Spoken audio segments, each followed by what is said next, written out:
Assalamualaikum warahmatullahi wabarakatuh. Anak-anak, apa kabar? Semoga kita semua senantiasa dalam keadaan yang sehat dan juga semangat. Berjumpa lagi dengan saya Siti Nur Hasanah dalam pembelajaran bahasa Indonesia dalam materi menganalisis aspek makna dan kebahasaan dalam teks biografi. Sebelum memasuki pembelajaran kita pada pagi hari ini, saya akan mengulas tentang kata pengantar pada pagi hari ini. Teks biografi. Teks biografi adalah teks atau karangan yang dikembangkan secara naratif dan juga deskriptif yang berisi menceritakan tokoh penting yang menjadi panutan. Nah, berikut penjelasannya.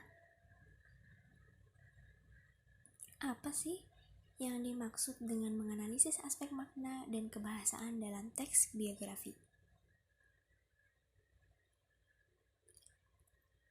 Yang pertama adalah struktur. Struktur dari teks biografi ini adalah pokok-pokok informasi dalam teks biografi.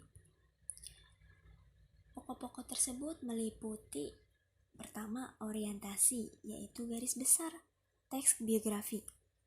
Maksudnya adalah orientasi pengenalan dari tokoh yang sedang diceritakan riwayat hidupnya dan berisi pertanyaan-pertanyaan seperti siapa yang sedang diceritakan, kapan beliau lahir, kemudian di mana beliau lahir, dan juga bagaimana. Dan yang kedua adalah permasalahan. Permasalahan itu berisi kejadian-kejadian penting. Artinya, permasalahan atau rangkaian peristiwa yang diceritakan secara berurutan dan juga struktur yang bersifat faktual atau fakta dan juga objektif. Yang ketiga adalah reorientasi, yaitu pandangan penulis teks biografi terhadap tokoh. Maksud dari reorientasi ini adalah kesan-kesan yang ingin disampaikan dengan hal-hal positif, inspiratif, dan juga reflektif.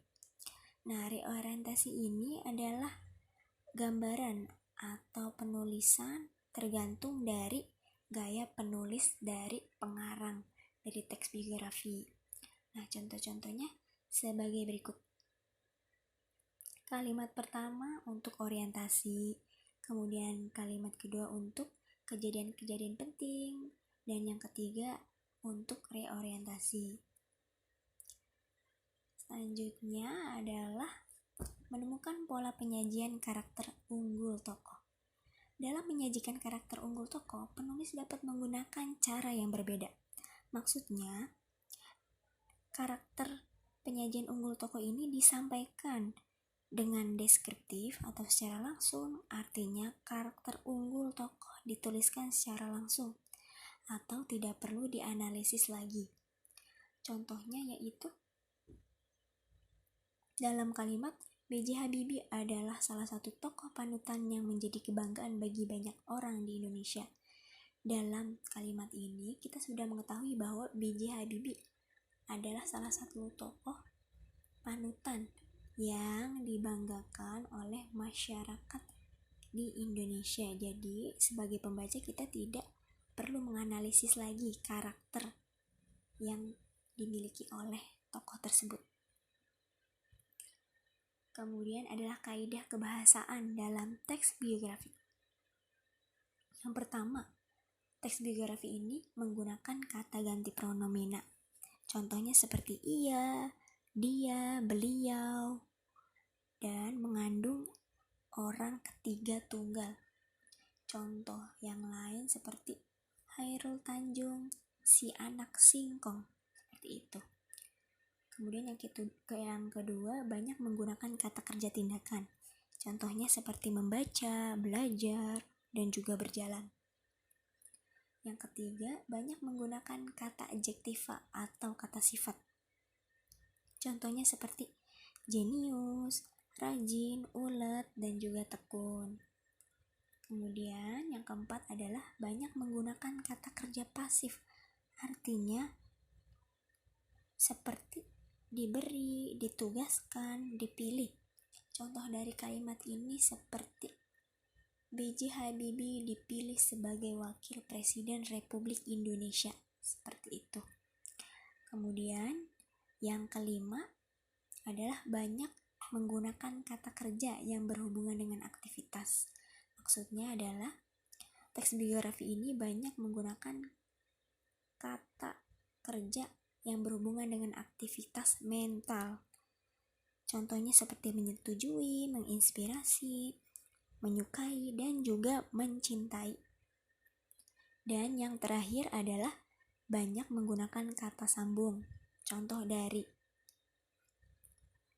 banyak menggunakan kata sambung seperti sesudah, sebelum, kemudian, selanjutnya, sampai, saat itu, dan lain-lain.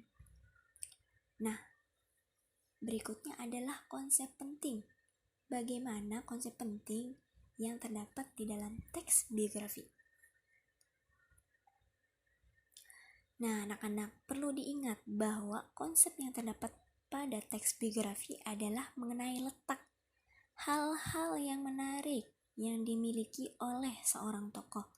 Artinya, ketika penulis ingin menuliskan sosok tokoh atau tokoh yang ingin diceritakan dalam biografinya, harus memuat hal-hal yang menarik.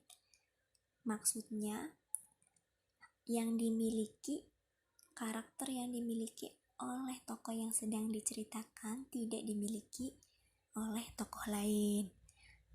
Contohnya seperti Presiden Soekarno merupakan Presiden Republik Indonesia nomor 1.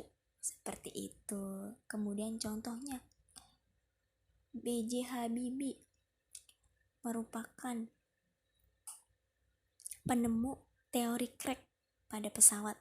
Seperti itu. Jadi karakter-karakter itu, hal-hal yang menarik itu, dan juga ciri khas yang terdapat dan dimiliki oleh tokoh tidak dimiliki oleh tokoh lain. Seperti itu.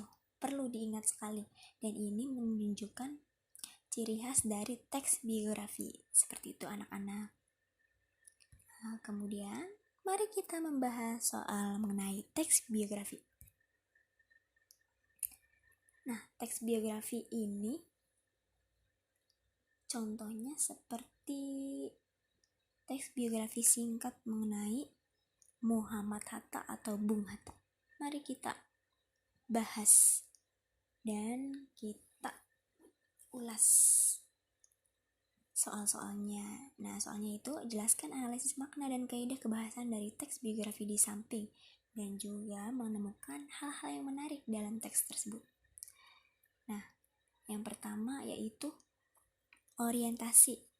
Seperti yang telah tadi dijelaskan, orientasi adalah pengenalan tokoh dan di dalamnya mengandung pertanyaan seperti kapan, di mana, siapa, dan bagaimana. Kemudian yang kedua adalah permasalahan. Permasalahan ini adalah rangkaian peristiwa yang berurutan atau terstruktur yang bersifat fakta, faktual, dan juga objektif. Nah, yang ketiga adalah reorientasi. Reorientasi tadi adalah kesan yang disampaikan dengan hal-hal yang positif, inspiratif, dan reflektif. Nah, reorientasi ini adalah kesan si penulis dalam menuliskan teks biografi dari seorang tokoh tersebut, tergantung dari gaya penulisannya. Kemudian yang terakhir, hal-hal yang menarik dari tokoh Bung Hatta. Yang pertama adalah Bung Hatta merupakan wakil presiden pertama di Indonesia. Kedua, Bung Hatta sebagai Bapak Koperasi Indonesia.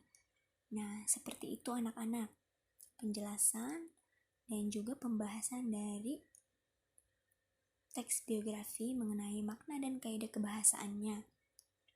Nah, sekian di sini dulu ya anak-anak.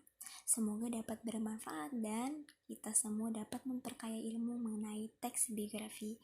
Sebelum itu, saya akan memberikan suatu quotes dari Bapak B.J. Habibie yang isinya, tanpa cinta, kecerdasan itu berbahaya, dan tanpa kecerdasan, cinta itu tidak cukup.